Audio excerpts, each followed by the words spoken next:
우리 성경을 찾습니다. 성경 이사야서 1장입니다. 성경 이사야서 1장 2절에서 9절까지 성경 구약 성경 이사야 1장 2절로 9절까지 우리 같이 봉독을 할 텐데 오늘 제목은 이사야서는 처음부터 하나님께서 강력하게 우리의 죄를 지적하고 어떻게 보면 우리가 정말 하나님 앞에 잘못된 너무나도 어그러진 그런 신앙의 길이다라고 하는 것을 강력하게 드러내고 그것뿐만 아니라 그렇게 우리를 책망하시는 것뿐만 아니라 우리로 하나님 안에서 되돌아오기 위해서 하나님의 영광을 이뤄낼 수 있는 그런 하나님의 성도들로 성장하게 하시기 위한 은혜의 구약의 복음이다라고 말할 수 있는데 오늘은 이사야 1장 2절에서 9절까지 내용 안에서 경솔한 자들 하나님을 너무 거역하는 그러한 모습에 대해서 강력하게 말씀하시는데 우리 같이 성경을 한번 찾아 읽어보도록 하겠습니다. 우리 같이 읽습니다. 하늘이여 들으라, 땅이여 귀를 기울이라. 여호와께서 말씀하시기를 내가 자식을 양육하였거늘 그들이 나를 거역하였도다. 소는 그 임자를 알고 나귀는 주인의 구유를 알건만은 이스라엘은 알지 못하고 나의 백성은 깨닫지 못하는도다 하셨도다. 슬프다 범죄한 나라여, 허물진 백성이여, 행악의 종자여, 행위가 부패한 자식이로다. 그들이 여호와를 버리며 이스라엘의 거룩한 자를 만놀히 여겨 멀리하고 물러갔도다. 너희가 어찌하여 매를 더 맞으려고 더욱더욱 패역하느냐? 온 머리는 병들었고 온 마음은 피곤하였으며 발바닥에서 머리까지 성한 것이 없이 상한 것과 터진 것과 새로 맞은 흔적뿐이오늘 그것을 짜며 싸매며 기름으로 유하게 함을 받지 못하였도다. 너희 땅은 황무하였고 너희 성읍들은 불에 탔고 너희 토지는 너희 목전에 이방인에게 삼키어졌으며 이방인에게 파괴됨같이 황무하였고 딸 시온은 포도원의 망대같이 원두밭의 상징막같이 에워싸인 성읍같이 겨우 남았도다. 만군의 여호와께서 우리를 위하여 조금 남겨두지 아니하셨다면 우리가 소돔 같고 고모라 같았었으리로다. 아멘. 우리가 이 말씀 속에서 오늘 하나님의 그 마음을 한번 생각해 보는데 하나님께서는 여호와께서는 인류 그 중에서도 온 인류 중에서도 성도들의 죄를 매우 유감스러워 하십니다. 매우 슬퍼하신다라는 것이죠. 성도들이 이제 온 인류 모든 세상 사람들뿐만 아니라 그 중에서 특별히 성도들이 정확한 신앙을 지키지 못하는 다시 말하면 우리가 지금 계시록을 배우고 있지만 계시록에서 음료화된 그런 신앙으로 떨어져 버린 그런 모습들 오늘 본문을 읽어보셨는데 그 안에서도 계속해서 하나님께서 그렇게 말씀하시죠.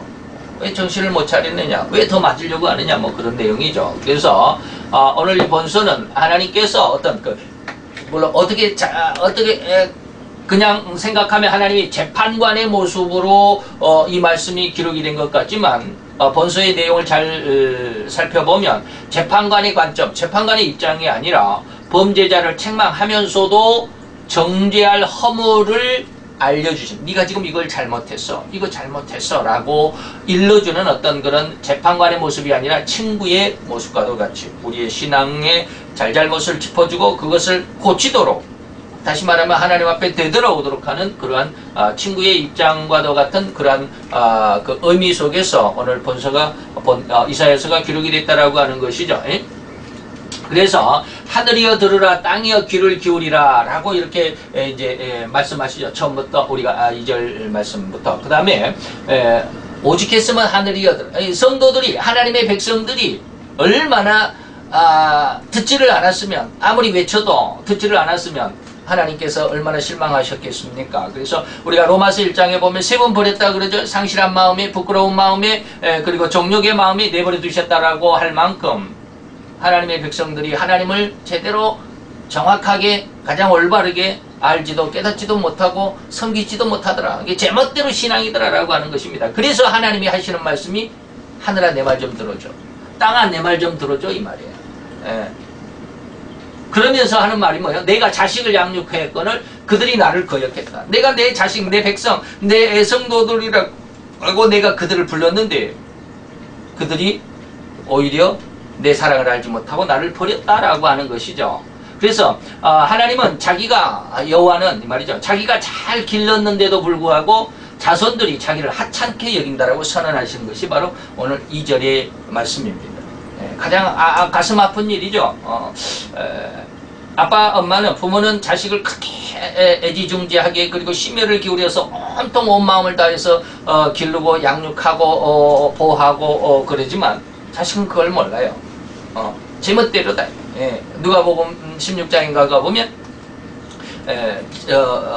재산 자기에게 돌아올 상속분을 받아가지고 멀리 타국에 가서 허랑방탕하게 지내는 탕자의 모습과도 같죠. 오늘 그 내용이 이사야서의 첫 서두부터 하나님께서 이러한 우리들의 잘못된 것들을 지적하고 있습니다. 그래서 여기에서 우리는 우리가 그 하나님 앞에 얼마나 잘못된가 경솔하다라고 하는 것이죠. 얼마나 잘못됐는가라고 하는 것과 또 우리가 경솔함을 지나쳐서 하나님의 입장에서는 너무 하나님이 화가 날 정도로 너희들을 내가 다 내버리고 싶어 할 정도로 그런 어떤 하나님을 화나게 하는 것들 그리고 그 어떤 그 의미와 내용들 왜 그렇게 하나님을 우리가 경솔한 그런 내용들이 보여지기도 하지만 그런 하나님을 화나게 하는 그런 내용들 그리고 하나님이 다시 우리를 싸매시고자 했던 오늘 본문에서 보면 네가 싸매임을 당하지 못했다 기름으로 너희들이 치유함을 받지 못했다라는 말씀이 기록이 있는데 바로 그런 모습으로 이제 오늘 본문 내용들을 한번 살펴보도록 하겠습니다. 그래서 첫째는 뭐냐면 하나님에 대한 인간들의 태도가 인간들의 어떤 심성이 하나님을 대하는 모습이 내가 내 자녀를 그렇게 아름답게 예쁘게 사랑스럽게 키우고자 했는데 너희들은 나를 외면했다라고 하는 것이죠. 그것을 바로 경솔합니다. 라고 하는 것이죠.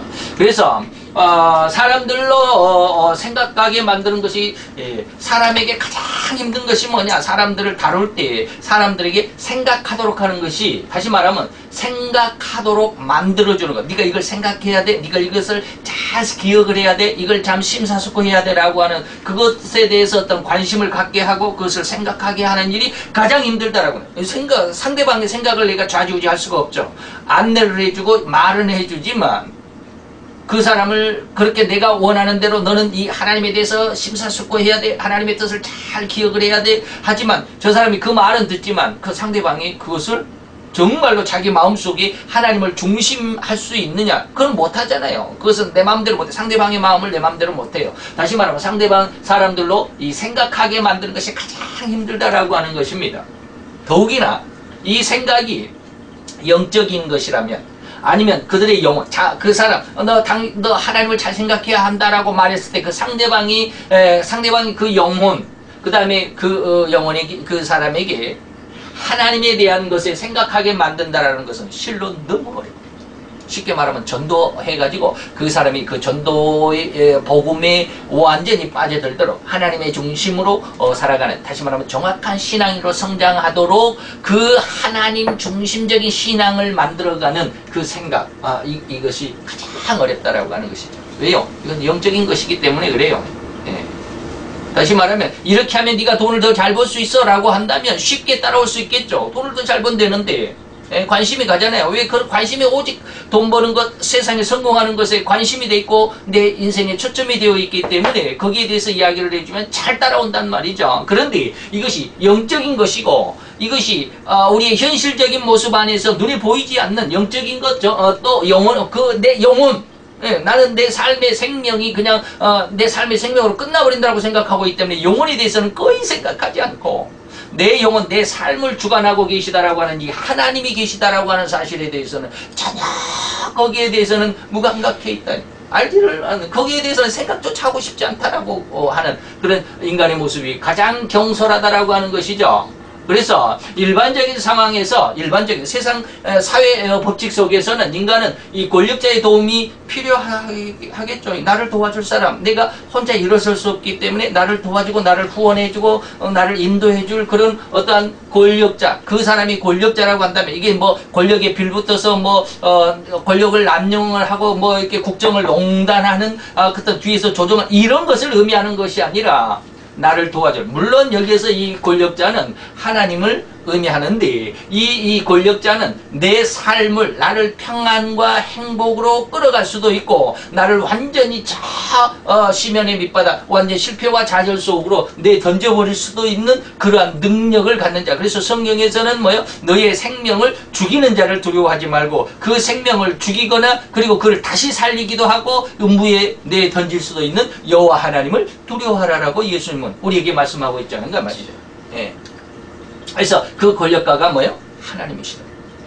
우리는 이 하나님이 나로 하여금 나를 그 영광스러운 자리에 마태복음 5장에 가보면 우리를 등경 위에 둔다. 우리의 등경 위에 둔다. 우리를 등경 위에 대해서 온 세상에 밝히 빛을 비출 수 있도록 우리를 높이 다시 말해 우리를 영광스럽게 해주시는 그런 들어 올리는 하늘의 별과 같이 빛나게 하실 수도 있는 분이 하나님이시고 아니면 우리를 저 시면의 골짜기 지옥의 형벌 속에 완전히 처박아 버릴 수도 있는 그러한 권력을 가지신 분이 하나님이시다. 일반적인 모습에서도 우리는 세상에 우리 권력자를 우리가 가까이 하고 그를 사귀고자 하는 것은 인간의 삶의 모습이잖아요. 인간 속에서도 대통령을 내가 좀 안다? 그럼 아주 정신없잖아요. 그래서 요즘에 국정농단이다 뭐 적폐청산이다라고 하면서 물론 그 자신들도 그러지만 뭐 이 정치를 이야기를 해서 좀 죄송하지만 지금 이 정부가 적폐청산한다는 게 참 좋은 일이기는 한데 너무 심하게 한다라는 그런 감이 없지 않아 있어요. 그래서 이 정부가 끝나면 다음 대통령이 올라와서 얼마나 또 문재인 정부를 얼마나 또 뒤집어 놓을까. 지금 정부 안에 있는 사람들이 잘못한 것이 또 속속 드러나고도 있잖아요. 자기들은 이렇게 하면서 왜 남을 이렇게 했냐, 뭐, 인터넷 뉴스에 들어가면 다 나와요. 그렇기 때문에 뭐 그것을 세세콜콜하게 말씀드릴 수는 없지만, 자우지는 어때든지 세상에서도 인간적인 모습에서도 인간적인 권력자를 내가 알고 내가 그의 도움을 받는다라고 하는 것은 내가 쉽게 성공할 수도 있고, 아니면, 이 인간적인 권력자에 의해서 내 삶이 완전히 차단될 수도 있다. 그런 것이 일반적인 상황일 수도 있는데, 영적인 모습 안에서 내 삶의 주관적, 우리가, 계시록에서도 보면 21장에, 그랬죠. 하나님께서, 뭐라고 그랬습니까? 나는 알파 오메가고, 나는 시작과 나중이고, 처음과 끝이다. 내 모든 것이 하나님 앞에 있고, 하나님의 뜻 안에 있다라고 하는 것을 우리가 안다면, 이 하나님을 가까이 하는 것이 정말로 인간의 지혜로운 모습이 아니겠느냐, 이 말이에요. 그런데 그 하나님을 너무 멀리 떠나요. 이 권력자를 우리가 반대하면 어떻게 돼요? 안 되잖아요. 우리가 높이 올라갈 수 있는 기회가 아니라 던져져 버릴 수밖에 없는 그런 상황이잖아요. 그러나 이 하나님, 다시 말하면 거룩하고 사랑이신 하나님에 대해서만큼은 우리가 하나님 앞에 그렇게 가까이 가지 못하고 있다. 하나님을 그렇게 섬겨드리지 못하고 있습니다. 이렇게 일반적인 상황에서도 인간은 권력자가 나를 도와줄 수 있고 그가 나를 뒷받침해주고 내 뒷배경이 됨으로 인해서 내가 성공할 수도 있는 그런 권력자들을 내가 갖기를 원하고 그들과 친근해지기를 그렇게 원하는데, 그 권력자가 온 세상을 주관하시는 하나님이시고 거룩하시고 사랑이신 하나님이신데, 인간 세상에서 사람들, 권력을 가진 사람들을 친근하게, 친밀하게 가까이 하고자 하면서도 온 세상을 주관하시는 최고의 권력자이신 하나님에게 대해서는 전혀 무관심하고 있다. 하나님에 대해서 생각하지를 않는다, 이 말이에요. 하나님의 말씀이 바로 이것이에요. 나는 그렇게 내 자식들을, 너희를 내가 내 백성으로 삼고 내가 너희를 그렇게 사랑으로 키워줬건만 내 자녀들은 나를 버렸다. 나를 알지 못한다. 지금 우리 2절로 9절까지 내용이 전부 그거잖아요. 그래서 이러한 인간들, 하나님 안에서 인간적인 권력자는 그렇게 가까이 하려고 하면서도 온 세상을 주관하시는 하나님을 알지 못하는 그 인간의 모습은 뭡니까? 그것은 자기 자신이 그렇게 하는 것이 아니라 자기 자신 속에 있는 늘 말하는 죄성입니다. 이것을 제가 뭐라고 표현했냐? 광란하는 죄성의 변덕 때문에 그렇습니다. 광란. 미칠 광자죠? 아니? 혼란한 홀자입니다. 아주 미쳐 날뛰는 거예요. 내 속에 들어있는 죄성이 미쳐 날뛰는 모습이 하나님에 대해서 전혀 생각하지 못하도록 가로막고 있어요. 앞으로 이제 계속 말씀을 드린다면 아무리 설교를 해줘도 아무리 하나님의 말씀을 줘도 아무리 복음을 알려줘도 오히려 그 복음에 대해서 전혀 무감각해요. 나 그거 안 들을래. 너나 해. 나하고는 상관없어. 이것이 뭐예요? 광란하는 죄성이 자기 몸 속에 자기 마음의 중심이라고 하는 것을 전혀 알지를 못합니다. 이걸 어떻게 알겠습니까? 다 자기 생각이라고 하고 내 생각이 옳다라고 생각하지. 광란하는 죄성의 그 변덕 때문에 그리고 그 죄성의 강력한 그 폭발력 때문에 인간은 하나님을 알려고도 하지 않아요. 하나님을 가까이 하려고도 안 해요. 오히려 하나님을 멀리 떠나요. 네가 얼마나 더 매를 맞으려고 더욱 나를 멀리 하느냐. 오늘 본문 속에 그런 말씀이 있잖아요. 두 번째는 뭐냐면 우리 인간의 경솔함의 두 번째는 자신의 최대 이익에서조차도 경솔함을 보여. 내가 있어서 가장 유익된 것이 무엇인지를 모른다 이 말이에요. 내가 어떻게 해야 내가 가장 빨리 성공할 수 있고 내가 가장 빨리 무엇인가를 쟁취할 수 있는가라고 하는 그 최대 이익, 내가 내 삶에 있어서 가장 큰 유익이 무엇인가를 모르기 때문에 그 이익을 내고 그 성공을 이룰 수 있는 내 후원자가 누구인지를 모르는 것이 바로 경솔한 인간의 모습이다라고 하는. 그래서 인간은 가장 중요한 문제에 대해서조차 이 이성, 사려 깊은 이성을 사용하지를 가장 하나님께서 이 세상의 모든 아까 권력자가 가장 중요하고 그것을 그 권력자를 가까이 하는 것이 최고의 일반적인 모습에서도 최고의 좋은 인간의 삶의 본질이라고 한다면 인간의 가장 중요한 문제에 대해서 다시 말하면 그걸 하고 한다면 온 세상을 주관하시는 하나님이 내 삶에 내 어떤 인생에 그리고 내 어떤 사업에 내 어떤 학업에 그리고 내 모든 가정에 하나님께서 내 모든 것을 주관하고 계시다라고 하는 그 최고의 유익, 최고의 이익이 하나님 앞에 있는데 이 중요한 문제를 인간의 생각, 가장 사려 깊은 인간의 이성으로 이것을 사용하지 않고 오히려 세상적인 육신적인 것으로만 사용을 해요. 이제 말씀이 다 나오지만 즉 자기의 죄를 참 여기에서 이성 참 이 인간에게 하나님께서 엄청난 이 정신 사려 깊이 생각할 수 있고 연구할 수 있고 무엇인가를 찾아갈 수 있고 무엇인가를 알아내고 깨달아갈 수 있는 이 엄청난 이성적인 것 우리 정신적인 것 이런 것을 하나님께서 주셨는데 이것을 하나님에 대한 것으로 사용하지 못한다 이 말이죠. 다시 말하면 죄 자기가 그만큼 아까 폭발적인 그리고 또 광란의 이런 말씀을 썼던 이 죄성이 내 속에 들어있다라는 것을 발견하지를 못. 이걸 발견할 수 있는 이성이야말로 정말로 사려 깊은 이성이 되겠죠. 우리의 생각이 되겠죠. 우리의 마음이 되겠잖아요. 하나님을 향해서 내가 이렇게 하나님을 알고자 하는데 알지 못하도록 하는 이 광란이 내 속에 들어있는 이 광란의 죄성, 이게 불타오르는 이러한 강력한 죄성 이런 것들이 나로 하여금 나와의 관계를 멀어지게 그리고 또 거기에 가로막는 담이었다라고 하는 것을 깨달아 알 수 있는 회개하는 이 눈이 얼마나 중요한지 이것을 보지 못하는 것이 바로 인간의 경솔함의 모습이 아니겠느냐 이 말이죠. 그래서 인생이 영원과는 아무 상관이 없는 것처럼 영원한 삶이라고 하는 것에 대해서는 그래서 인간의 이 사려 깊지 못한 이성 중요한 문제 내가 하나님과의 관계가 더 긴밀해지고 더 올바로 관계가 밀접한 관계가 되어져야 한다라는 이것을 알아야 되는 것이 사려 깊은 이성인데 이러한 사려 깊은 이성을 오히려 사용하지를 못하고 있다니. 하나님과의 관계 속에서 나와는 상관이 없다라고 하는. 그래서 인생이 우리는 그냥 영원하다라고 하는 인생이 영원하다. 죽음이 없고 영원하다라고 하는 것인데 이것을 알지 못하죠. 왜? 현실 속에서는 죄를 지었기 때문에 죄를 지은 인간들은 죽어야 마땅하기 때문에 그래서 모든 사람이 다 죽더라니. 그러니까 인생은 영원한 것이 아니야. 그러니까 내가 살아있을 동안에 짧고 굵게 살아야 돼. 뭐 이렇게 말하는 사람들이 이 일반적인 사회 속에서도 거의 대부분이잖아요. 짧고 굵게 살아야 된다. 한탕 하자. 뭐 이런 것이잖아요. 영원한 삶이라고 하는 것은 전혀 의식하지 못해. 인간은 영원과는 상관이 없다라고 생각하는 거예요. 그래서 이러한 모습들이 이제 이러한 영원에 대해서 생각하지 못하는 것이 하나님의 자비나 하나님의 심판 아니면 또 우리가 하나님과 긴밀한 교제를 가지고 살아야 한다는 이 신앙적인 어떤 의무 이것과 또한 우리가 그렇게 하지 못하는 이 죄에 대해서는 전혀 생각하지 않아요. 영원에 대해서는 생각하지도 못해. 내가 죄인이라고 하는 사실조차 생각하지 않아. 내가 왜 죄인이야? 뭐 우리가 인생 한바탕 잘 먹고 잘 살면 되지. 무슨 뭐 영혼이 있고 내세가 있고 내가 이 살아있을 때 내가 잘 먹고 잘 살고 내 한평생을 살면 되는 거 아니야 라고만 생각하고 있다라는 거예요. 이게 인간의 경솔함이죠. 자기 최고의 유익인 영원한 삶과 영원한 행복과 영원한 성공의 모습이 이 최대 이익에 대해서는 전혀 무관심하는 이것이 바로 인간의 경솔함의 태도의 모습이에요.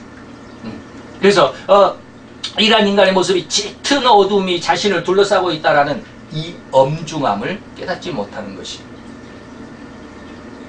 자기 인생의 가장 큰 이익에 내가 어떠한 것이 내 이익인 줄을 알지 못하고 최고의 이익조차 얻는 방법을 알지 못하고 거기에 관심도 없고 그저 육신적인 세상적인 모습 안에서 내 육신이 즐겁고 내 육신이 조금 쾌락적인 기쁨적인 이런 것을 얻으면 다 된다라고 하는. 그래서 이것이 짙은 어둠의 삶인데 멸망의 삶인데 이것도 깨닫지를 못해.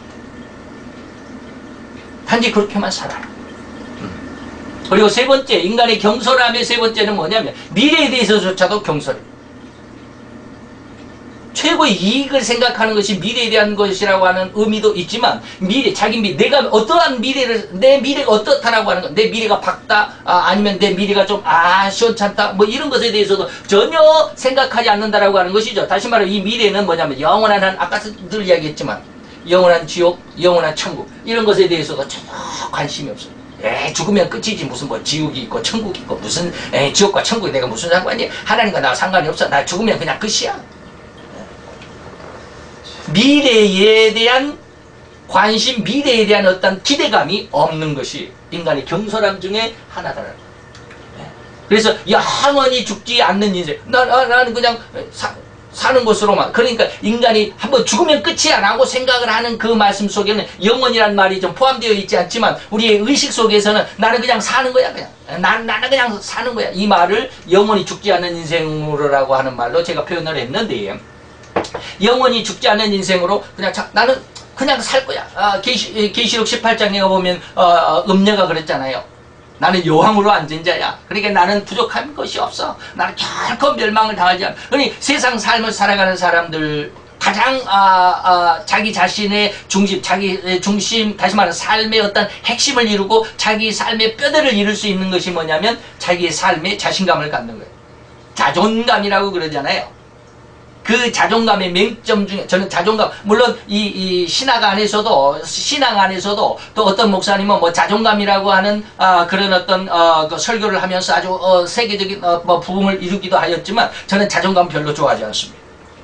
자존감이 자칫 잘못하면 교만으로 빠져버립니다. 하나님이 없어도 된다라고 해요. 하나님 안에서 신앙 안에서 자존감이라고 하는 것은 강력하게 부르짖지만 그 자칫 잘못하면 자존감은 자기 자신의 존재감인데 자기 자신이 하나님에 의해서 존재한다라고 하는 것으로 설교를 하면 좋은데 이것이 좀 지나치게 조금 언밸런스가 이루어지게 되면 교만으로 빠져버립니다. 네. 다시 말하면 영원히 죽지 않은 나는 내가 이렇게 잘 살아갈 수 있어. 오늘날 음녀의 모습 안에서 바로 이런 모습, 이 자존감. 나는 결코 망하지 않아. 나는 결코 하나님의 은혜 안에서 떠나가지 않을 거야. 이런 것들이 아주 스펄천 목사님의 설교 안에서 보면 이 잘못된 종교관, 외형적인 종교관이라고 이렇게 이야기합니다. 나는 거기에 속하지 않으면서도 내 마음은 거기에 순종하거나 내 마음은 거기에 동요하지 않으면서도 너무 많이 들었거든. 지옥에 대해서 천국에 대해서 너무 많이 들었거든. 근데 나는 지옥이라고 또 천국이라고 하는 것이 나는 믿어지지가 않아. 근데 너무 많이 들었어. 그렇기 때문에 말은 할 수가 있어. 이것이 굉장히 잘못된 하나님을 화나게 하는 그런 어떤 잘못된 종교관, 편협한 모습이라고 스포츠 목사님 말씀하셨는데 오늘 여기 말씀 속에도 이따가 좀 나올 수도 있어요. 장차 임할 진노조차 생각지도 않는 이 미래가, 내 미래가 하나님 앞에 지금 내 신앙이 이러한 모습으로서는 하나님과 온전한 관계가 이루어지지 않고 그래서 하나님의 진노가 내 곧 임해질 것이다 라고 하는 것에 대해서는 전혀 생각지를 않아요. 그런데는 관심이 없어. 내가 지금 쉽게 말하면 내 밥 벌어먹고 살기도 바쁜데 이 말이에요.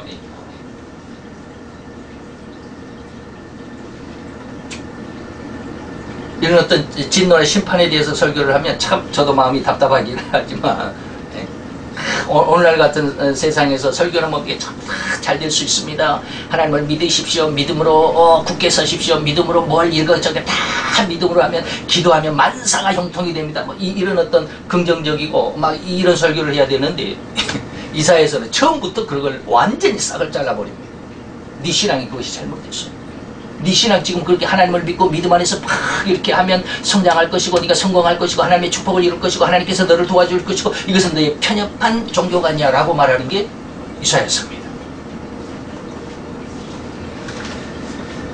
그래서 진리의 저울인 성경에 자기 자신을 달아보지도 않아요. 나는 항상 하나님의 말씀 속에 달아보아야 돼.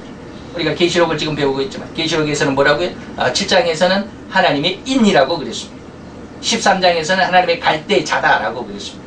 14장에서는 이한 낫, 날카로운 낫이다라고 그랬습니다. 21장에 가보면 이제 1200 스타디온의 새 예루살렘이라고 그럽니다. 여기에 뭐요? 전부 다 하나님의 말씀이잖아요. 그 말씀에 네가 달아보아라. 측량해보아라. 거기에 딱 재보아라. 이런 진리의 조 성경 말씀 속에 내가 정말로 하나님의 말씀대로 살아가나? 하나님의 말씀의 은혜 가운데서 내가 지금 잘 성장하고 있나? 내 신앙 하나님의 말씀 중에 얼마만큼 10에서 100, 1에서 100점이라고 이렇게 따가면 나는 지금 10점인가 20점인가 30점인가 이런 어떤 순서적인 어떤 내 성장, 믿음의 성장, 성경 안에서 자기 자신을 비춰봐야 되는데 전혀 성경과 나하고는 상관이 없어요. 그러한 모습이 뭐요? 인간의 겸손함이다라고 해요. 하나님을 외면하고 있다라고 하는 거예요. 인간들의 모습이 정말 그렇게 하고 있어요. 그 중에서도 성도들조차도 그러고 있어요. 하나님을 믿지 않는 사람이라면 뭐 상관이 없다는 말은 좀 아닌 것 같고 뭐 좀 그렇다 할지라도 불신자들이야 성경을 대하는 어떤 마음이 없으니까 그렇다 할지라도 다 하나님의 말씀을 계속해서 반복해서 요구를 받고 권고를 받고 그런 사람들조차도 하나님의 이 저울이 이 성경에 대해서는 전혀 상관이 없는 모습으로 산다면 곤란하지 않겠냐. 이것이 바로 인간의 겸손함의 모습이다. 그 결과가 어떨지 들으려고도 배우려고도 하지 않는 인간의 모습들이 너무 많죠. 그래서 이런 태도는 명백히 인간 자신이 타락했다. 아까 우리는 광란의 죄성에 갇혀있다. 근데 많은 기독교인들이 많은 성도들이 자신 속에 들어있는 죄성을 발견을 못합니다.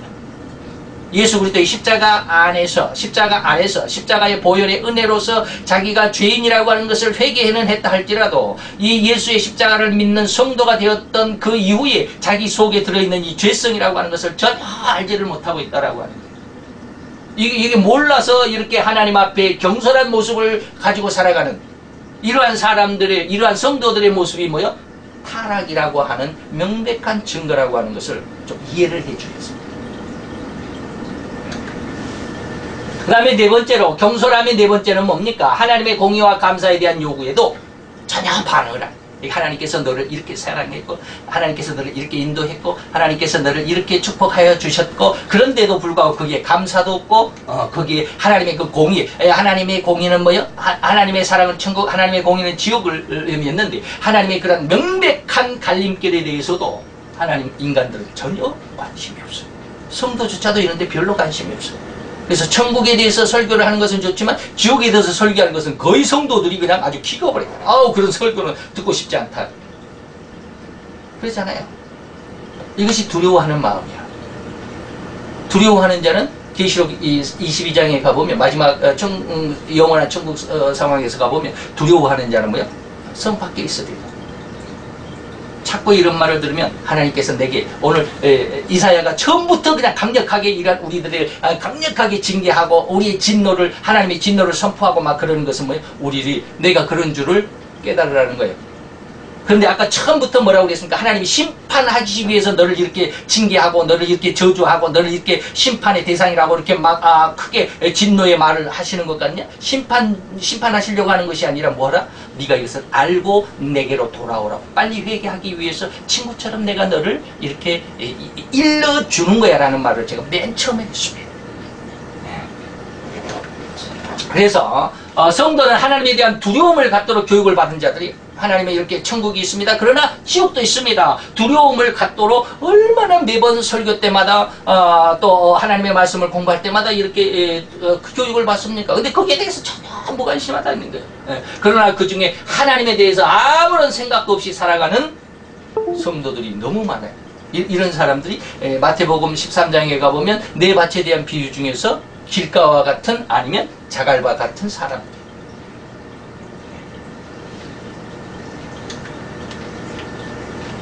주님은 진심에서 우러나는 인격적인 사랑을 원하신다라고 했어요. 하나님의 공의에 감사해, 하나님 앞에 감사하는 마음이 뭐예요? 우리가 늘 예배 시간마다 하나님 앞에 감사의 헌금을 하는데 또 우리가 그 출애굽기에서 보면 성막을 지을 때 하나님께서 모세를 통해서 성막을 지으라고 명했는데 그 성막을 지을 때 이 모세 자기 개인 재산으로 성막을 다 지을 수가 없었잖아요. 이스라엘 백성들이 출애굽하면서 애굽 사람들에게 얻은 금은 폐물들 이런 것들을 다 즐거움으로 내게 했다. 하나님께서 그 마음을 그렇게 역사했습니다. 히브리 백성들이 전부 다 감사함으로 즐거움으로 기쁨으로 이 헌금을 했어요. 그래서 그것을 가지고 성막을 만들었잖아요. 그래서 성경에서도 그럽니다. 신약에서도 즐거움으로 내는 헌금을 하나님께서 기뻐 받으신다. 그리고 아까도 말씀드렸지만 요한복음 4장 24절에 신령과 진정으로 예배하는 자. 다시 말하면 진심이라. 우리가 예배하는 것은 하나님 앞에 진심으로 내가 하나님이 오늘 이 시간 예배를 기다리고 예배를 또 기대하고 하나님께서 오늘 무슨 말씀을 주실 것인가, 그 말씀을 또 통해서 나는 어떤 은혜를 받을 것인가, 그리고 그 말씀이 오늘 이 시간 주어지게 될 때 주어지고 있는 이 상황 속에서 나는 내 마음속에 어떠한 찔림을 받고 어떠한 은혜를 받고 어떠한 기쁨을 받고 어떠한 감동을 받는 것인가, 진심에서 그걸 기대하는 거예요. 이게 진심으로 바라는 하나님은 영이시니 예배하는 자가 신령과 진정할 때 이 진심. 하나님이 나에게 좋은 말만 해주기를 바라는 것은 어린아이야. 어린애들은 다 나에게 좋은 것만 해달라고 그러잖아요. 그러나 어른들은 뭐요? 나에게 나를 아프게 하는 말도 들을 수 있어야 되잖아요. 그래서 인격적인 그런 사랑을 원하시지 아주 작은 믿음을 보이는 것에도 하나님은 만족해요. 그러니까 이런 작은 믿음, 진심의 모습 안에서 하나님은 내가 하나님을 위해서 큰 일, 아주 그냥 큰 교회만 목회하는 것만 하나님이 기뻐하시는 것이 아니라 아주 작은 것 하나. 이제 레위기서에 가보면 하나님 앞에 헌물들을 드립니다. 가장 큰 제물이 뭐예요? 소잖아요. 소, 제일 비싼 거. 그 소를 살만한 그 재력이 안 되면 양을 잡잖아요. 양을 드리잖아요. 양을 살만한 어떤 재력이 안 되면 양을 살만한 그런 돈도 안 되면 뭐요? 비둘기라도 내라. 근데 심지어 비둘기를 살만한 돈도 없으면 너희가 어떻게 해라? 밀가리 한 주먹이라도 갖고 와라. 하나님 앞에 빈서 들고 오는 것이 아니야. 밀가리 한 주먹 이게 얼마나 되겠습니까? 최소한 그 정도는 내라. 아무리 없어도 밀가루 한 줌 살만한 그런 성의, 돈이 없다 할지라도 성의를 가지면 그것을 얻을 수는 있을 거 아니냐. 이런 뜻인데 아주 작은 믿음을이라도 하나님 앞에 하나님 앞에 이런 믿음을 내가 드리면. 그래서 제가 늘 이야기합니다. 예배 시간에 와서 줘라도 좋으니까 그냥 예배 시간에 나와라. 예전에 그런 말씀을 몇 번 드렸잖아요. 집에서 자는 것보다 그냥 예배당에 와서 자. 근데 또 예배당에 와서 졸고 있으면 또 별로 안 좋아요. 그러니까 이렇게 졸지 말고 좀 틀어. 그러잖아요. 근데 최소한은 뭐요? 예배당에 내가 가야 돼. 오늘 예배 시간이니까 예배당에 가서 의자에 앉아서 졸더라도 내가 예배당에 가야 되겠다라고 하는 그 마음조차 하나님은 만족해 하신다. 다시 말하면 0점부터 100점까지 신앙이 있다고 하면 0점은 안 되지만 1점이라도 하나님은 기뻐하시고, 우리는 저는 생각에 70점만 돼도 잘한다라고 생각을 해요. 그래서 70점만 넘으면, 시험 볼 때 70점만 넘으면 잘 봤다라고 생각을 해요. 70점이면 C학점밖에 안 되거든요. 잘못하면 이게 D학점으로 내려갈 수도 있는데. 근데 우리가 A학점을 안 받더라도 C학점, 뭐 70점을, 인간의 모습으로 C학점을, 70점은 맞아야 된다고 생각을 하지만 하나님은 그렇지 않아요. 1점도 괜찮아. 1점도 괜찮아. 하나님 앞에 헌금 낼 때 만 원을 못 내겠냐? 10원짜리도 괜찮아. 10원 하나라는데. 그래서 제가 맨 처음에 은혜를 받고 교회를 처음에 개척했을 때, 건물의 주인 집의 딸이, 어느 날, 자기 엄마한테 그러더라고요. 주인집 아주머니가, 교회는 안 나왔었는데, 그 주인집 아주머니가 언젠가 이렇게 만나서 이야기를 하다 보니까, 우리 딸이 교회 가는데 그렇디다. 무슨 얘기입니까? 그랬더니. 그때 당시에는 이제 뭐 100원, 200원 헌금할 때 주일학교가 100원, 200원, 100원짜리를 줬는데, 얘가 나를 시험해보고 싶었던 모양이에요. 목사를 시험해보고 싶었던 거예요. 그래서 100원을 헌금하라고 100원을 받았는데 100원을 안 하고 10원짜리를 냈대요. 헌금을. 근데 아무 말 안 하더래요. 목사가. 10원 헌금 10원 딱 적고 그래 우리 헌금 위해서 기도하자. 10원짜리 헌금도 받아주더라는 거예요. 근데 저 옆에 큰 교회에는 10원짜리 헌금이 가지고 오면 교사들이 난리 난다. 이런 것도 헌금이야. 비둘기가 안 되면 밀가루 한 움큼이라도 가지고 아주 작은 믿음이라도 하나님은 만족해. 하나님을 위해서 하는 그 마음 자체, 시작 자체를 하나님은 너무 기뻐하시는 거예요. 그래서 또한 이러한 공의의 감사에 대한 겸손한 태도 중에 뭐냐면 하나님은 정기적인 예배 유행을 보시지 않았습니다. 다시 말하면 내가 주일 성수 잘합니다. 내가 뭐 11조 잘합니다. 내가 감사한 건 빼먹지 않습니다. 이런 어떤 외형적인 모습으로 꼬박꼬박 어떤 신앙적인 모습, 그것을 하나님이 원하시지는 않는다라는 거예요. 이게 아주 작은 믿음. 그런 것이 내가 뭐 그렇다고 해서 주일 성수 안 하면 좀 곤란하지만 주일 성수를 못한다 할지라도 그 예배 시간을 참석하는 그 모습이 주일 성수 안 하면 또 곤란한데. 자, 우리가 이러한 모습, 정기적인 예배, 외형적인 이 모습은 하나님을 원하시잖아요. 그래서 말라기에서도 하나님께서 그러시잖아요. 나는 기름에 배불렀어. 너희들의 발걸음이 이렇게 외형적인, 종교적인 어떤 외적으로 남에게 보여주려고 하는 그런 신앙들로 인한 그런 마음의 신앙들로 인해서 내 성전 이 문턱을 왔다 갔다 하고 내 성전 뜰을 밟는 그런 더러운 발걸음은 나는 원하지 않아. 이사야에게도 막 질책을 합니다. 나 그런 발걸음 원하지 않으니까 못 들어오게, 성전에 들어오지 말라게. 나중에 이제 이사야서를 보다 보면 그런 말씀이 나옵니다. 말라기에서도 그렇고 하나님의 선지자들에게 많은 그런 말씀을 하십니다. 성전 뜰만 밟는 그런 신앙. 자기 마음은 정말로 하나님을 사랑하는 마음이 없으면서도, 진심이 없으면서도 왔다 갔다 하는. 두 번째입니다. 두 번째, 처음에는 인간의 겸손한 모습이었고, 두 번째는 뭐냐면 하나님을 화나게 하는 우리들의 신앙의 모습을 한번 볼 수 있습니다. 이것에서 이제 우리들의 신앙이 잘못된 것을 하나님께서 질책을 하시는데, 복음에 생각이 없는 자들도 예전에는 그 복음에 대해서 들었다라는 말씀인데, 이게 뭐냐면 지금 뭐 복음에 대해서는 별로 관심이 없어요. 그냥 믿어도 안 되더라. 하나님 앞에 기도해도 응답이 없더라. 이런 사람들 예전에는 뭐요? 계속 그런 말씀을 들어왔어요. 근데 그게 자기에게 믿음의 중심으로 자리 잡지 못했다라는 그런 것이, 다시 말해 외형적인 말이에요. 껍데기 신앙이다, 이런 말이에요. 거듭해서 중요한 일, 다시 말하면 복음을 들려주었지만 모든 것을 아무 소용없게 만드는 심성이 바로 이런 모습이에요. 아무리 일러도 매주일 설교를 해주고 매주일 하나님의 말씀을 들려주고 해석해주고 하나님의 응답, 하나님의 말씀 안에서 우리가 살아가야 된다. 처음과 나중이고 시작과 끝이고 뭐 알파 오메가고 하나님 앞에 모든 것을 맡겨야 된다. 하나님이 주관하신다라는 것을 아무리 일러줘도 듣는 그 상대방이 아무런 소용없게 만드는 심성. 너는 말해, 나하고는 상관없어. 안 믿어진다. 너무 두려운 마음이죠. 두려운 그런 모습이죠. 이걸 하나님은 화나게. 아무리 일러줘도 못 알아듣더라. 그래서 로마서 1장에 가보면 하나님께서 3번 버리셨다라고 그러십니다. 더러운 마음, 부끄러운 마음, 정욕의 마음에 내버려뒀어요. 너 그렇게 살다가 얼마나 하나님이 또 선지자를 보내고 또 보내고 계속해서 선지자를 보내서 이스라엘아 돌아오라, 이스라엘아 돌아오라, 진정한 신앙으로 돌아오라 하지만 그들은 나는 하나님 잘 믿고 있는데 이게 무슨 말이야? 너는 네가 지금 하는 말이 지금 모르는 거? 너만 잘 믿는 줄 알아? 나도 잘 믿어. 이런 모습이에요.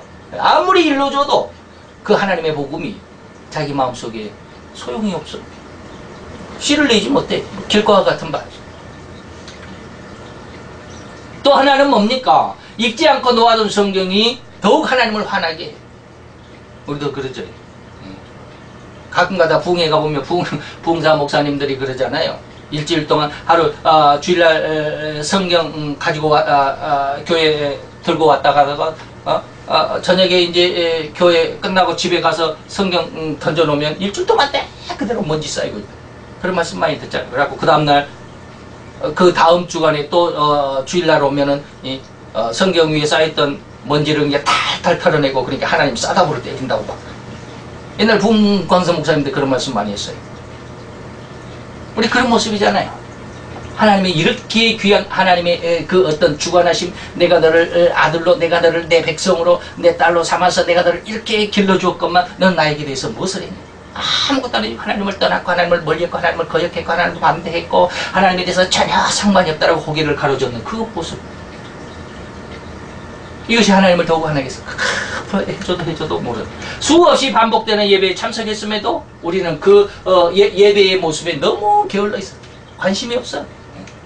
이런 심성이 하나님 앞에 너무 큰 하나님이 화나게 되는 그런 모습이다라고 하게. 두 번째는 이미 너는 부름을 받았다. 이미 너는 충고를 받은, 다시 말해서 이 복음적인 잘 믿어야 된다라고 하는 이런 어떤 충고를 많이 받았음에도 불구하고 그러지 못했다. 이것이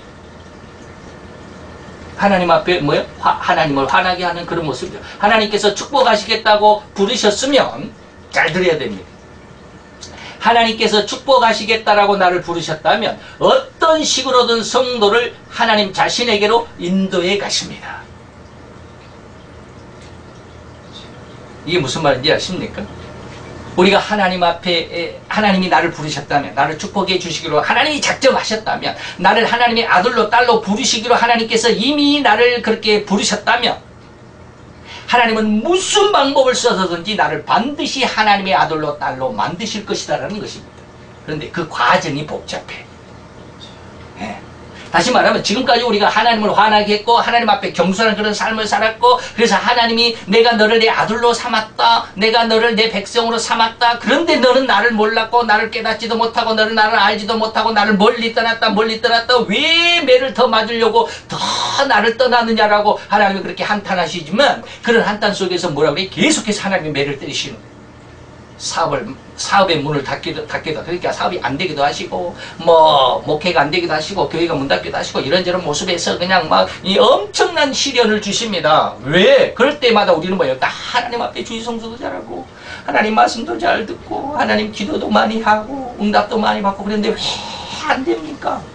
뭐요? 하나님은 축복을 주시겠다고 일단 마음먹으면 그에게 어떠한 훈련을 시키더라도 하나님은 그렇게 하십니다.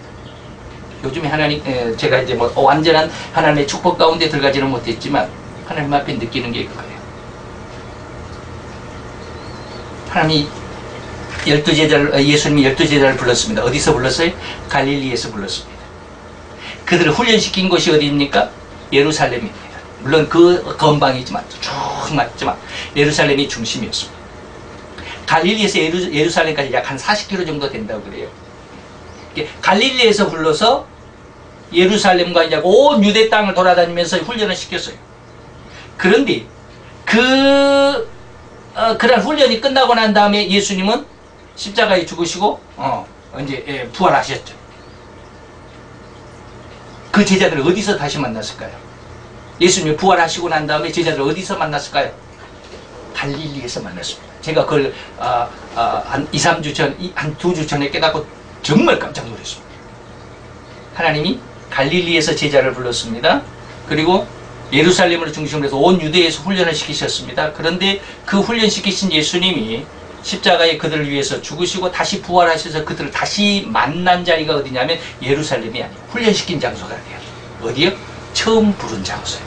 갈릴리에서 불렀어요. 갈릴리에서 다시 만났어요. 갈릴리에서 다시 만나고 하나님의 성령을 주시겠다고 약속했고 성령을 주신 곳이 갈릴리가 아니에요. 또 예루살렘이요. 예루살렘을 떠나지 말라고 해요. 기가 막히잖아요. 이게 무슨 뜻인지 아십니까? 하나님이 부르신 그 자리에 다시 오도록 합니다. 다시 말하면 처음 신앙을 하나님께서 기억하게 하십니다. 훈련 속에 처음 여러분들이 한번 이거 생각해 보세요. 하나님께서 내가 하나님을 믿었을 때 믿음 안에서 하나님이 나에게 어떤 은혜를 주시 참 내가 느꼈던 은혜가 뭔지, 그리고 내가 그 은혜를 받고 나서 많은 세월 속에서 하나님 앞에 신앙을 하고 주의를 지키게 하면서 성경을 공부하고 신앙 속에서 그것이 10년이 걸렸던 20년이 걸렸던 많은 세월이 지나고 난 다음에 어느 날 갑자기 옛날 초심을 계속 기억하게 하십니다. 그 자리로 또 하나님께서 부르신 거예요. 그래서 저는 잘 모르겠어요. 하나님께서 저를 처음 부르실 때 이스라엘에 대한 굉장한 비전을 주셨습니다. 그리고 한 30년 흘렀어요. 30년 넘어 흘렀습니다. 그때는 제가 결혼하기 전이니까 우리 아들이 지금 31살이니까 31년도 전이잖아요. 결혼하기 전에 우리 집사람을, 아내를 만나기 전의 일이니까 이스라엘에 대해서는 굉장한 비전을 줬어요. 이스라엘 사람들, 유대인들이 너무 불쌍했어요. 저들을 하나님의 품으로 인도해야 되겠다. 그래서 신학이 너무 필요하겠다. 그래서 신학을 작정했어요. 근데 한 2년, 2, 3년, 32, 3년이 흐르고 지금 요즘에 이스라엘에 대한 엄청난 마음의 간절함이 있습니다. 비전이 아니라 완전 이스라엘에 대한 간절함이 있습니다. 계속해서 성지가 좋다라고 하는 그 C채널에 성지가 좋다라는 것을 계속 보는 이유가 거기에 있는지도 모르겠어요. 계속 이스라엘에 대한 관심이 있고 이스라엘에 대한 어떤 정보를 알기를 원하고 지금 그래요. 그래서 그러면서 하나님이 느끼게 하시는 것이 바로 하나님께서 갈릴리에서 제자를 불렀고 다시 제 사명을 주실 때 갈릴리에서 다시 보였어요. 야, 하나님이 되돌아가시게 순환시키시는 거예요. 그러면서 그 갈릴리에서 제 사명을 주셨으면 그 자리에서 성령을 주신 것이 아니라 다시 갈릴리에서 또 예루살렘으로 또 가게 하죠.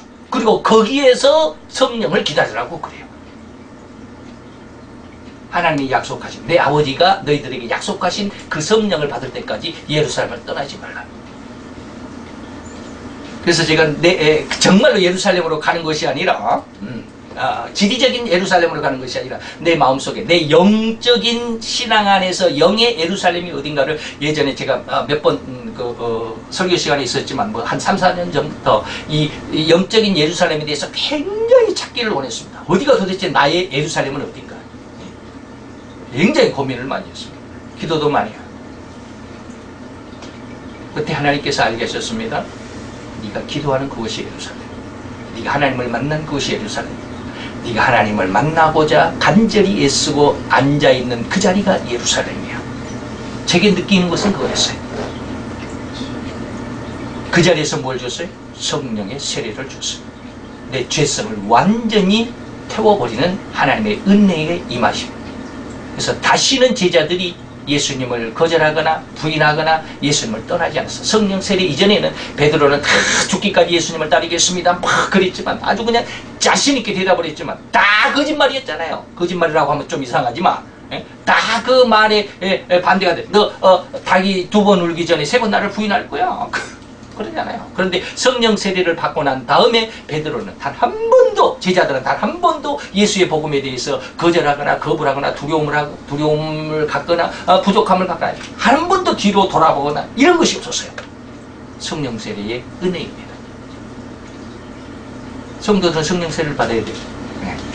그래서 모든 성도들은 자신을 하나님께서 자신에게로 끌어들인다라고 하는 그 모든 과정, 그 과정 속에서 너무 힘들고 어려움을 주실 수 있습니다.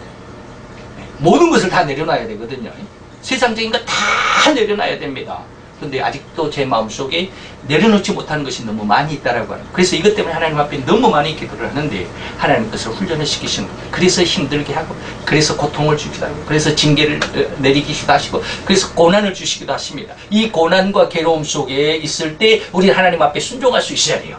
하나님, 왜 나는 주일성사인데 하나님 나는 이렇게 하나님 앞에 신앙도 잘 지켰는데 왜 나는 이렇게 안 되고 맨날 실패하고 좌절하고 맨날 이렇게 지지리도 못 살고 이렇게 그렇습니까? 라고 이렇게 해서는 하는데, 그런 말을 해서는 하는데 그런 말을 뭐 한다고 그래서 뭐 죄가 되는 거, 물론 죄가 되긴 하지만 그렇다고 해서 하나님께서 나를 내버리신 건 아니고 뭐냐면 하나님께서 나를 축복하시기로, 나를 선택하시기로 했고 나를 무엇인가를 쓰시기로 했다면 하나님은 반드시 이 나를, 성도를 하나님 자신에게로 인도할 것입니다. 이렇게 저렇게 여기다 한번 튀지고 저기다 한번 튀지고. 왜?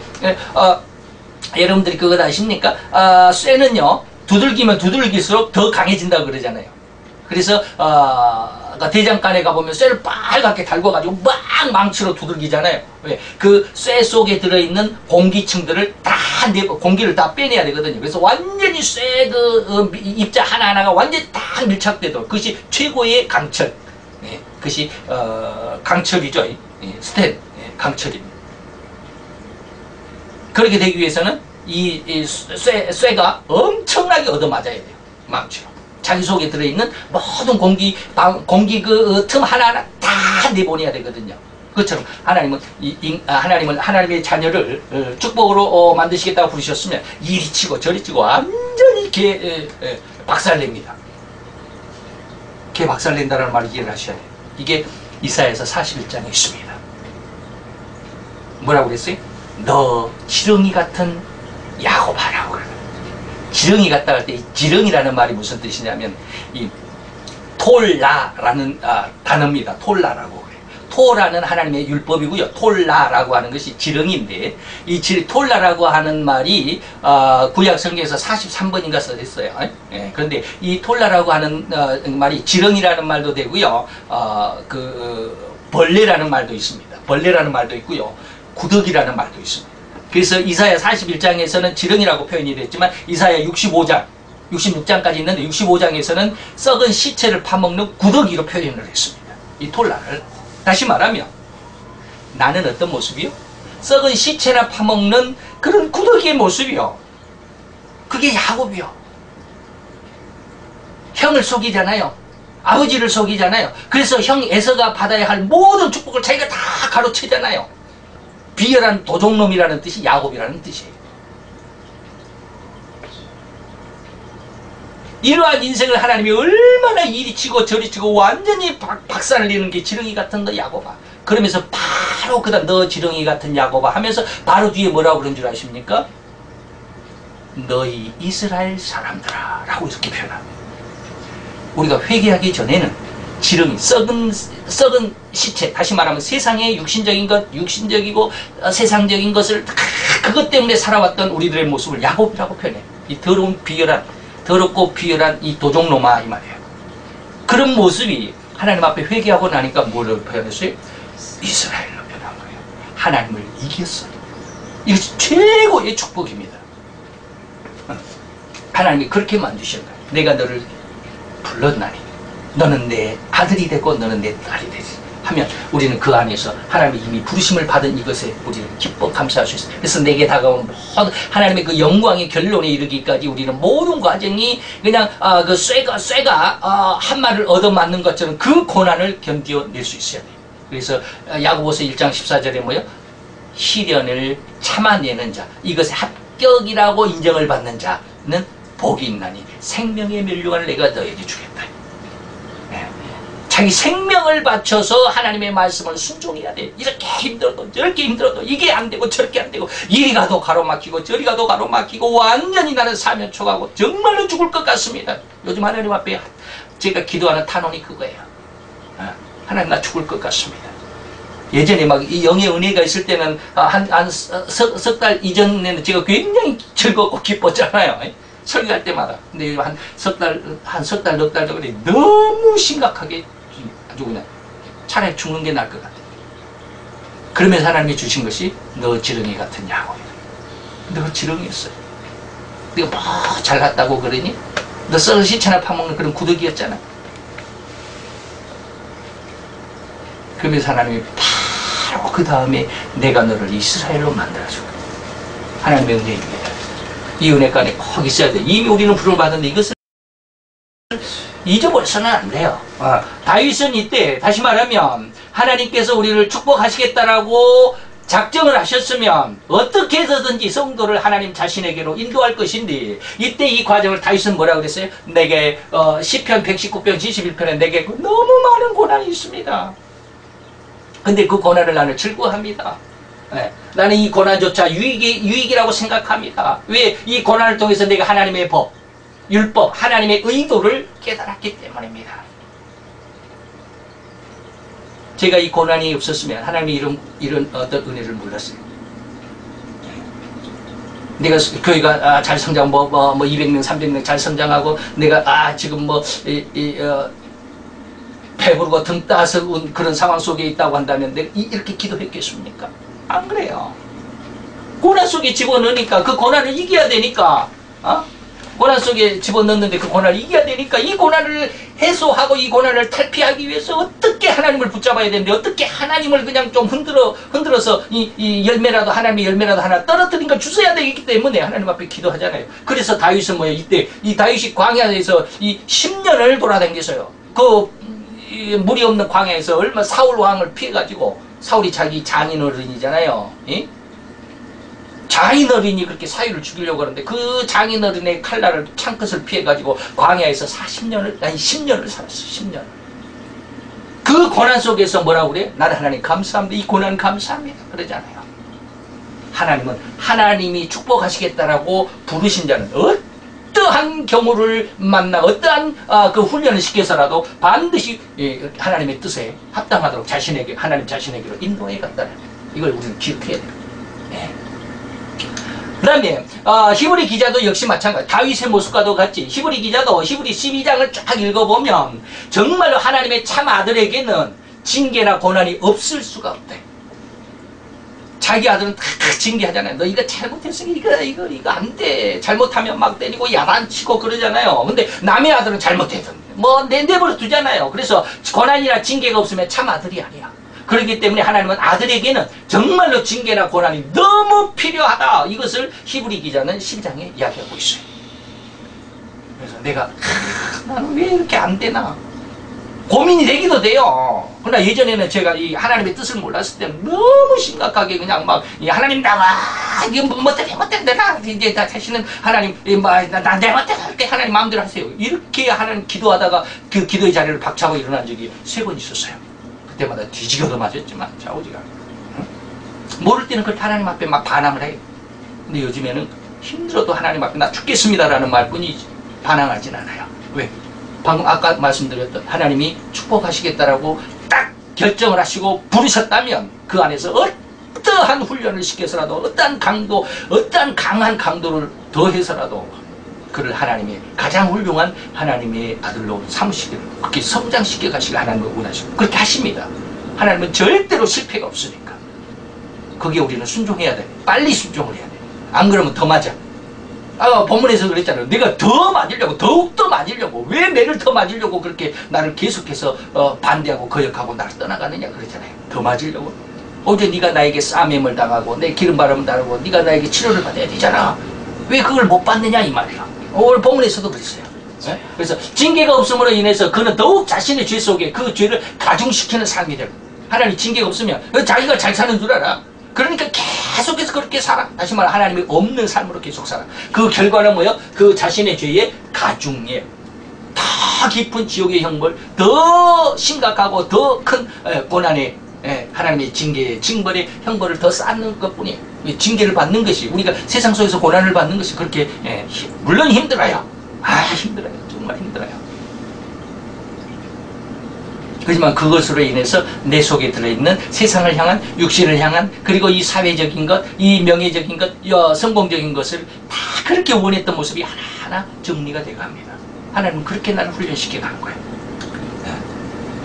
세 번째 하나님을 화나게 하는 것 중에는 인간들은 다른 것들은 더 잘 생각을 해요. 근데 하나님에 대해서 전혀 생각을 안 한다는 거예요. 다른 것들에 대해서 생각하는 충분한 능력이 있어. 그렇잖아요. 우리는 하나님 외에 내 삶을 살아가는 데서는 정말로 아주 그냥 머리가 너무 비상해.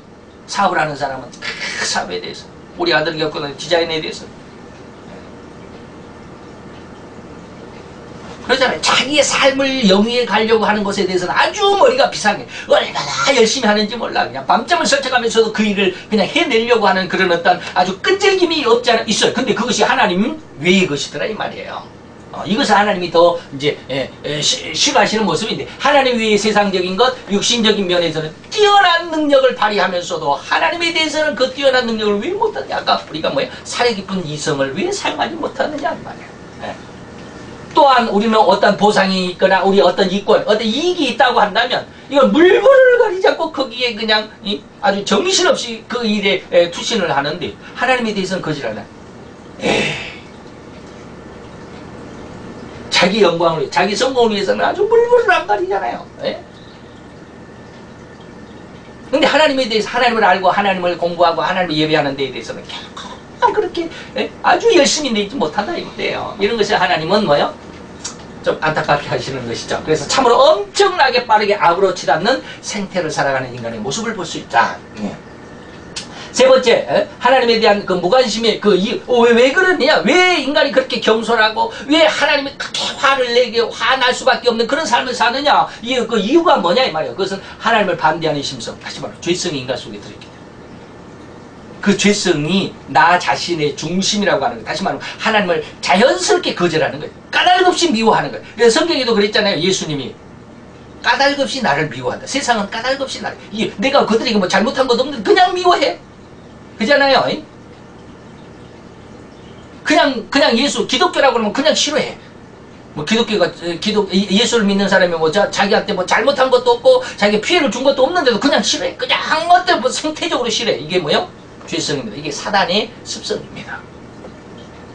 인간이 범죄했을 때 이미 사단의 습성이 인간의 속에 들어왔고, 인간의 마음의 그 중심의 핵심을 죄가 장악하고 있기 때문에 인간은 자연스럽게 하나님을 거절할 수밖에 없어요. 바로 그거예요. 하나님을 반대하는 심성, 여전히 어쩔 수가 없어요. 까닭없이 하나님을 거역하고 까닭없이 하나님을 반대하는 이런 습성이. 그러니까 아무리 하나님에 대해서 복음을 아무리 들려주고 매일마다 들려주고 또 들려도 잘 안 돼. 은혜 받기 전에 잘 안 돼. 절대적인 죄성의 표출이라고 하는 것을 우리가 알아야 되겠죠. 멸망의 두려움 때문이기도 합니다. 우리가 그렇잖아요. 성경에 보면, 우리가 계시록 21장에 보면은 성 밖에 있는 자들 중에 두려워하는 자들, 이 두려워하는 자들은 뭐냐면 그 징계가 두려우니까 거기에 안 나가려고. 다시 말해, 내가 잘못했으면 그 잘못을 내가 주인한테 고백을 하고 용서를 받아야 되잖아요. 그런데 그 잘못을 이야기를 하면 그 잘못에 대한 처벌이 두려운 거야. 어린아이들은 그러잖아요. 어린아이들은 어떻게 하다가 그릇을 깼어요. 그러면 그릇 깬 것이, 이거 그릇 깼으니까 이거 아빠가 알면은 내가 야단 맞겠구나. 그러니까 자기가 이렇게 술술술 해가지고, 아니면 그 자리를 도망가 버려. 그 치워놓으면 괜찮은데 어린애들은 치울 생각을 하고 그냥 도망가 버려. 내가 안 했다. 그러잖아요. 왜? 처벌이 두려움. 이것이 바로 두려움이에요. 내가 이렇게 하나님 앞에 온전치 못하는데, 이렇게 하나님 앞에 정말로 성도답지 못한 모습인데, 하나님 앞에 이렇게 죄만 짓고 하나님이 나의 죄를 보신다면 나를 결코 용서하지 않을 거야. 그러니까 나는 그냥 저 지옥의 형벌의 세계에 떨어질 거야. 그러니까 나는 하나님을 안 믿어. 이게 뭐예요? 두려움 때문에. 근데 우리 오늘 말씀은 하나님께서 이렇게 우리를 아주 매몰차게 몰아치고 잘못했다라고, 네 신앙은 아주 개차반이다라고 아무리 이렇게 이야기하는 것이 심판하시기 위해서 하신 것이 아니라 뭐 했다고? 참 서두에서 뭐라고 그랬어요? 나이가 그런 것이, 내 생태가 그런 줄을 알려주고 그것을 회개하여 하나님 앞으로 돌아오도록 하는 친구의 입장에서 너를 후원하는 그런 모습이다라고 하는 것을 꼭 기억을 해야 돼요. 아주 강력하게 하나님께서 우리를 아주 그냥 매몰차게 그냥 밀어붙이는 경우도 있지만, 이것은 우리에게 속에 들어있는 그 두려움을 불러일으켜서 하나님을 더 무서워하게 하려고 하는 것이 아니라, 그 두려움이라도 하나님 앞에 가지고 나오면 다 용서가 된다는 거예요. 인터넷에 보면 라미네즈인가 사단의 그 제사장이었던 그 미국 사람이 있어요. 청년, 지금 한 40대가 안 됐을 것 같은데 아주 뻔듯하게 생겼어요. 그 사람이 미국에서 그 사단의 제사장 중에 제일 높은 사람이 3사람이 있대요. 그 중에 한 사람이에요. 그 중에 한 사람인데, 그 사람은 그냥 여기 앉아서 영이 여기 유체 이탈이라고 그러죠. 영이 떠나갈 수도 있어요. 영이 이렇게 자기 몸을 떠나서 저 다른 지역에 갈 수도 있어요. 엄청난 사람이더라고요. 근데 그 사람이 뭐라고 그러냐면, 그 많은 일들을 하는 중에 그 사람은 자기가 그 어떤 사람을 손대지 않고도 일주일 안에 죽일 수 있다는 거예요. 그만큼 자기의 어떤 사단의 능력이 굉장히, 다시 말하면 우리가 흔히 말하는 그 저주할 수 있는 그런 능력이 굉장히 강한 사람. 그러니 미국 안에서 아주 탑이 3사람 있는데 그 중에 한 사람. 그러니까 어떤 사람이 청탁을 받잖아요. 어떤 사람이 이제 청탁을 왔대요. 저기 있는 옆집에 있는 A라고 하는 여자를 죽여달라. 나 정말 저 사람 보기 싫으니까 저 사람 아주 그냥 없애달라고 그러니까 10만 불. 10만 불. 그 사람이 너무 비싸다. 나 10만 불 아니면 나는 그런 거 안 해줘. 그래서 10만 불을 어떻게 해가지고 5만 불론가 어떻게 좀 깎아가지고 이제 5만 불로 해주기로 했는데 무슨 이야기가 나왔느냐면 그 여자가 예수 믿는 사람이야 라고 그러니까 그러면 공짜. 5만 불도 안 받겠어. 내가 공짜로 그 여자 내가 죽여줄게. 그래가지고 그날부터 자기 집에다가 이제 재단을 차려놓고 그 여자를 저주하기 시작해. 저주하는데 일주일이면 10일이면 죽여줄 수 있다고 그랬어요. 10일이면 죽을 수 있다고 그랬어요. 10일을 아무리 그 사람들 정말 대단하더라. 우리 예수를 믿는 사람들은 1시간 기도하는 게 힘들잖아요. 2시간 기도하는 게 힘들잖아요. 철야 기도하는 거 정말 힘들잖아요. 그 사람들은요. 저녁 7시부터 새벽 5시까지 거의 10시간이거든요. 10시간 동안 사단 앞에서 그렇게 땀 흘려서 그렇게 정신 차리고 아주 집중해서 기도를 할 수 있다. 그렇기 때문에 그런 자리에 올라가는 거예요. 네. 근데 그 사람이 10일을 했는데도 안 죽는 거야. 이 자기 쉽게 말하면 마법이 안 통한 거야. 그래서 어느 날 너무 힘들어가지고 안 죽으니까 면목이 없잖아요. 저 쉽게 말하면 살인 청부업자한테도 면목이 없잖아. 자기는 어떻게 지금 소문이 나 있느냐면 그 마을에서요 건드리면 안 된다라는 사람. 너무 두려워요. 자기가 나타나면 사람들 다 숨는데.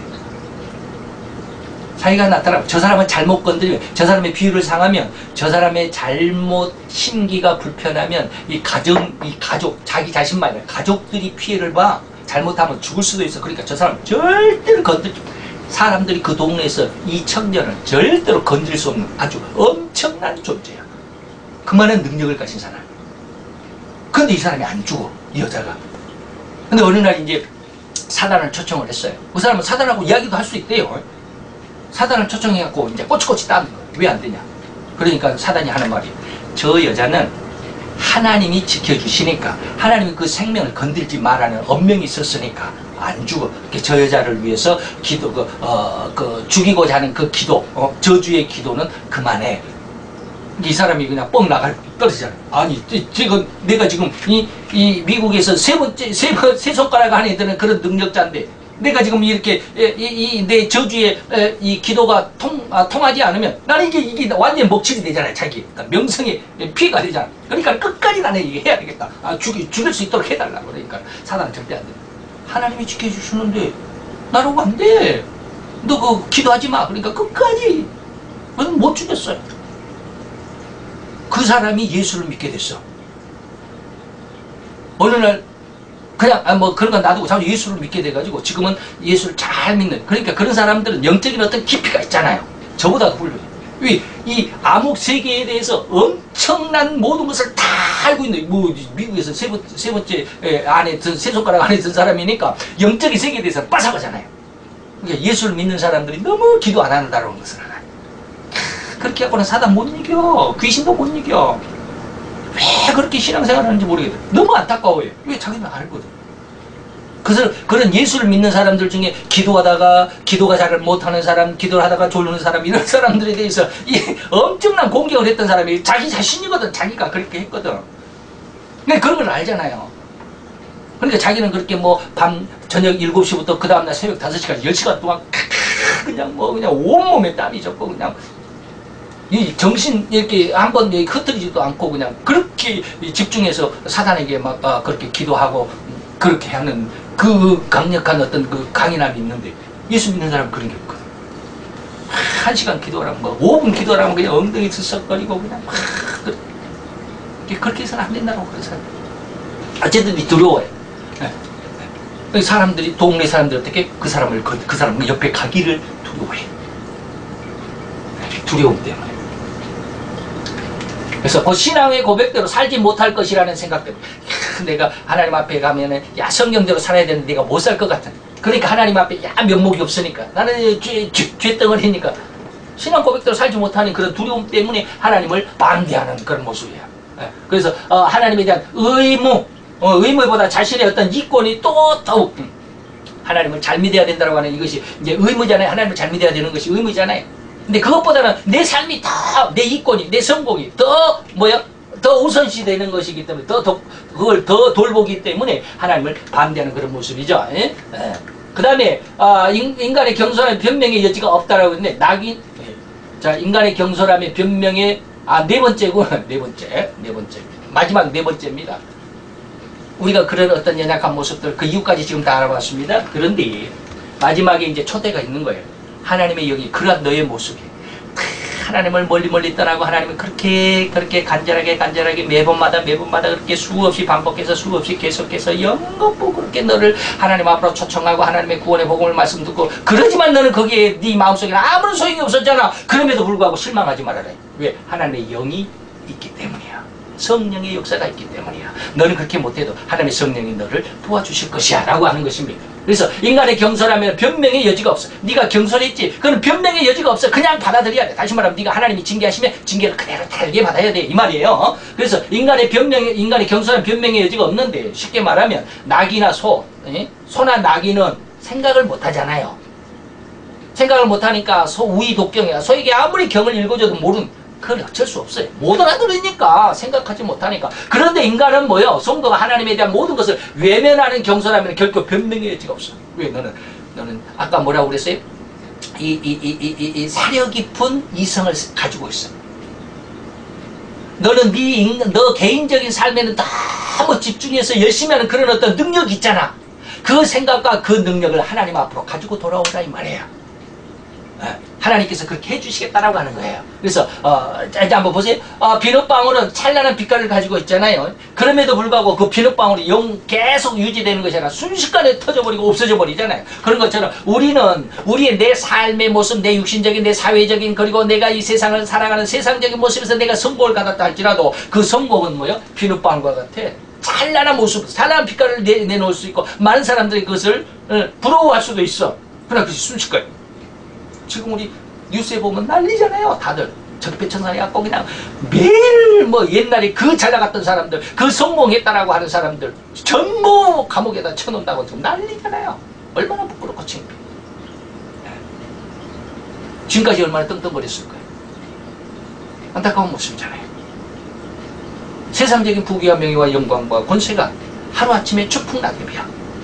바로 그런 것. 비눗방울이 빛깔은 찬란하지만 한순간에 터져버리고 없어져 버리는 것처럼.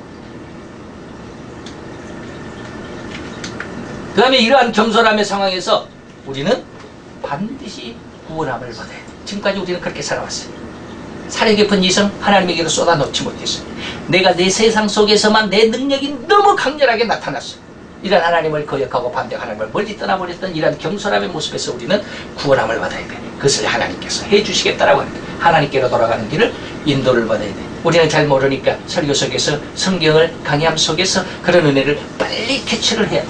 그래서 주께로 이러한 경솔함에 벌하지 않는다면 결코 현명하고 효과적인 통치자를 할 수 없어. 다시 말하면 하나님께서 이러한 인간의 경솔함을 징계하지 않거나 진노를 표출하지 않으면 하나님은 하나님이 아니다 이 말이에요. 하나님은 현명하고 효과적인 통치자라는 인정을 받는 오직 이 하나님의 이름 속에 이 말씀이 되죠. 그때 그 하나님이 이러한 하나님, 현명하고 효과적인 통치를 하시는 하나님이 우리가 이러한 경솔함 속에 있을 때 내버려 두시겠느냐 이 말이에요. 빨리 돌아오는 게 하나님 은혜 가운데 빨리 돌아와야 되겠죠. 그래서 이런 인간의 멸망을 받을 수밖에 없는 경솔함에 하나님은 자비를 위한 한 분을 예비해 두셨습니다. 누구? 예수 그리스도. 독생자를 십자가에 내어주셨어요. 우리의 그런 하나님 앞에 너무 멀리 가버린 우리의 연약함, 다시 돌아올 수 없는데 하나님이 그 일을 해주셨어요. 돌아오도록. 그래서 곧 성령을 통해서 믿음을 키우라는 명령을 발견할 수 있어. 이 은혜 가운데서 우리 하나님 앞에 다시 힘차게 하나님 앞에 더 올인할 수 있는 그런 은혜가 풍성해지기를 축원합니다. 기도합시다. 할렐루야. 주님 여호와여, 주께 감사함을 드리나이다. 주의 영광 앞에 있는 하나님의 귀한 아들과 딸들, 오늘 이 시간 진정 하나님 앞에 너무나도 멀리 하나님을 너무나 소홀히, 너무나도 아버지 하나님을 아는데 또 공부하고 연구하고 예배드리는데 게을리했던 우리들의 모습 다시 한번 주님 앞에 이 시간 내려놓고 온전히 하나님께서 예비하셨던 그 한 분 예수 그리스도를 덧입게 되기를 원합니다. 그분 안에서 주의 영광을 향한 온 세상을 주관하시고 섭리하시고, 그래서 다니엘 그 이름의 의미처럼 세상을 나의 주관자가 되시고 재판자가 되신다라고 하는 그 이름의 의미처럼 아버지 내 모든 것을 주님 앞에 내려놓고 내 삶을, 내 인생을 주님 앞에 맡기는 귀한 은혜의 아들로 나를 성장하게 도와주시옵소서. 예수 그리스도 이름으로 감사와 기도드려 싸움나이다.